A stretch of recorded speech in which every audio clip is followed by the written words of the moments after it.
할렐루야. 오늘 드릴 설교의 제목은 신앙, 심장의 길입니다. 본문은 마태복음 22장 37절로 40절의 말씀입니다. 예수께서 이르시되 내 마음을 다하고 목숨을 다하고 뜻을 다하여 주 너의 하나님을 사랑하라 하셨으니 이것이 크고 첫째 되는 계명이요 둘째도 그와 같으니 내 이웃을 내 자신같이 사랑하라 하셨으니 이 두 계명이 온 율법과 선지자의 강령이니라. 아멘. 사랑하는 성도 여러분, 우리는 언제부터인지 오랫동안 신앙을 머리의 문제, 즉 이성의 문제로 생각해온 경향이 있습니다.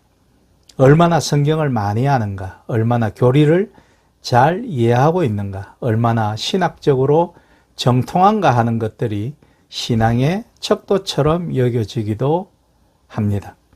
그러나 예수님께서는 신앙의 중심을 지식이 아니라 마음에 두셨습니다.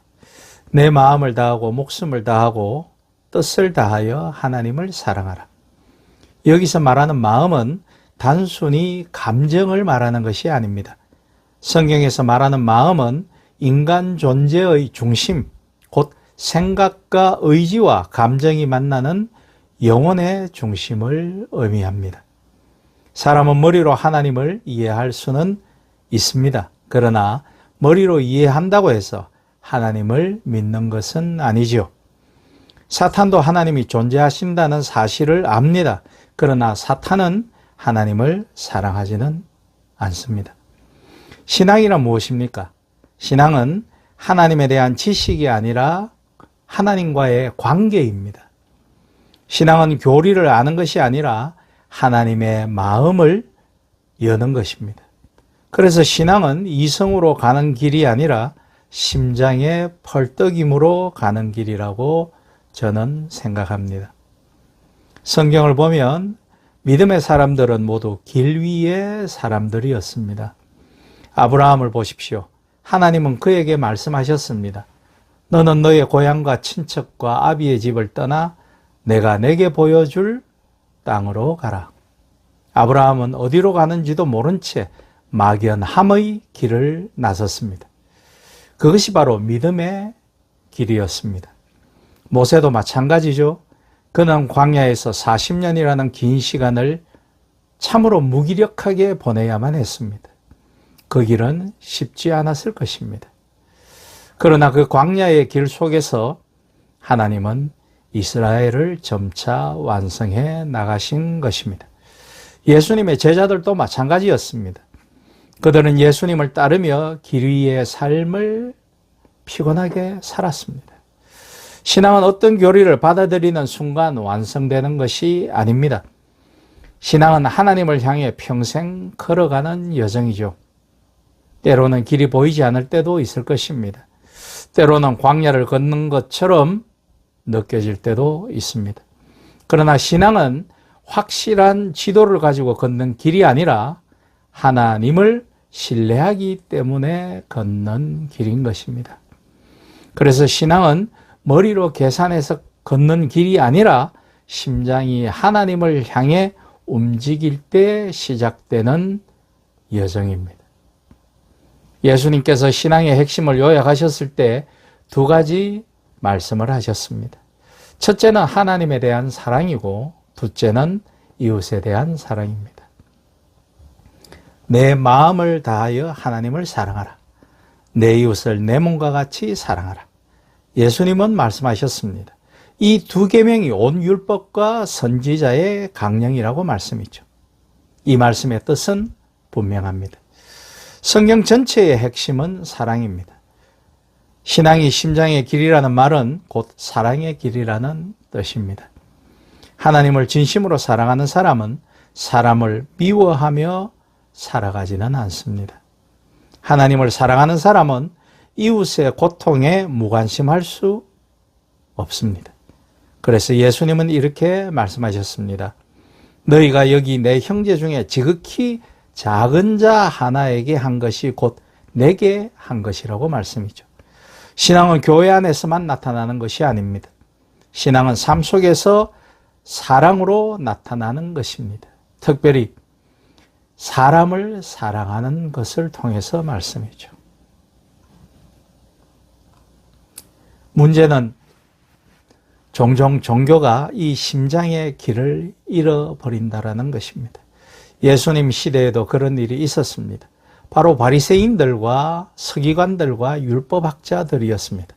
그들은 성경과 율법을 또 전통을 누구보다 잘 알고 있다고 자부한 사람들이었습니다. 그들은 기도도 많이 했습니다. 금식도 눈에 보이게 했습니다. 그러나 예수님은 그들을 향해 이렇게 말씀하셨죠. 이 백성이 입술로는 나를 공경하되 마음은 내게서 멀도다라고 말씀이죠. 이것이 바로 종교의 비극입니다. 겉으로는 하나님을 섬기는 것처럼 보이지만 실제로는 하나님의 마음을 잃어버린 것입니다. 주말마다 주일마다 교회에 출석은 하나 평일의 삶으로 돌아가면 그는 세상 사람들보다 더 지독한 삶을 살아내는지도 모르겠습니다. 우리 주변에 많이 보입니다. 소위 우리는 그들을 썬데이 크리스찬이라고 합니다. 왜 그런 말이 생겼을까요? 이것은 참 비극적인 표현입니다. 오늘날 교회도 같은 위험에 빠질 수 있습니다. 신앙이 교회의 크기나 성도의 숫자로 경쟁이 되고 교리가 신앙의 길을 돕는 것이 아니라 논쟁이 되고 종교가 섬기고 베풀기보다 권력이 될 때, 또 권력이 되고 싶어 할 때, 그때 신앙은 더 이상 심장의 길이 아니라 사랑의 길이 아니라 제도의 길이 되어 사람을 선동해 버리는 것입니다. 그러나 예수님이 우리에게 보여주신 길은 그런 길이 절대 아닙니다. 예수님은 세상의 권력을 선택하지 않으셨습니다. 부를 선택하지도 않으셨습니다. 오로지 예수님은 사람을 사랑하는 길을 선택하셨습니다. 병든 사람을 고치시고 죄인들과 함께 식사하시고 와인도 나누셨습니다. 사회에서 버림받은 사람들을 품으셨고 마지막에는 고통스러운 십자가의 길을 걸어가셨습니다. 십자가는 힘의 길이 아니라 사랑의 길입니다. 십자가는 지배의 길이 아니라 자기 비움의 길입니다. 그래서 예수님은 제자들에게 이렇게 말씀하셨죠. 누구든지 나를 따르려거든 자기를 부인하고 자기 십자가를 지고 나를 따르라고 말씀이죠. 신앙은 나를 높이는 길이 아닙니다. 신앙은 나를 비우는 길입니다. 바로 그것이 심장의 길입니다. 사랑하는 성도 여러분, 오늘 우리는 스스로에게 질문해 봐야 합니다. 우리의 신앙은 어떤 길을 걷고 있습니까? 머리의 길입니까? 제도의 길입니까? 아니면 심장의 길을 걷고 있습니까? 우리는 많은 것을 알고 있을 수 있습니다. 그러나 하나님을 사랑하지 않는다면 그것은 신앙이 아닙니다.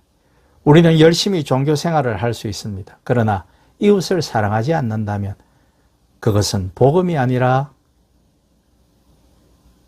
그것은 이율배반적인 그저 신념에 가까운 모습일 것입니다. 신앙은 결국 하나님을 사랑하는 마음에서 시작합니다. 그리고 그 사랑은 이웃 사랑으로 흘러가게 됩니다. 사랑하는 여러분, 신앙은 머리의 길이 아니라 심장의 길입니다. 신앙은 교리를 이해하는 것이 아니라 하나님을 사랑하는 것입니다. 그리고 하나님을 사랑하는 사람은 결국 사람을 사랑하게 됩니다. 적어도 사람을 사랑하기 위해서 애써야 합니다. 기도해야 합니다. 사람을 용서하기 위해 내 고통을 참아내는, 극복하는 기도를 드리는 사람이어야 하는 것입니다. 예수님은 오늘도 우리에게 말씀하고 있습니다. 나를 따르라. 그 길은 성공의 길이 아닐 수 있습니다. 편안한 길이 아닐 수도 있습니다. 그러나 그 길은 생명이 피어나는 길입니다.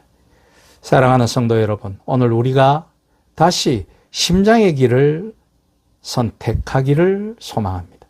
하나님을 사랑하고 사람을 사랑하며 예수님이 걸어가신 그 길을 이 진달래가 피어나는 봄, 우리 모두 함께 걸어가는 우리가 되기를 예수 그리스도의 이름으로 축복하며 부탁드립니다. 아멘.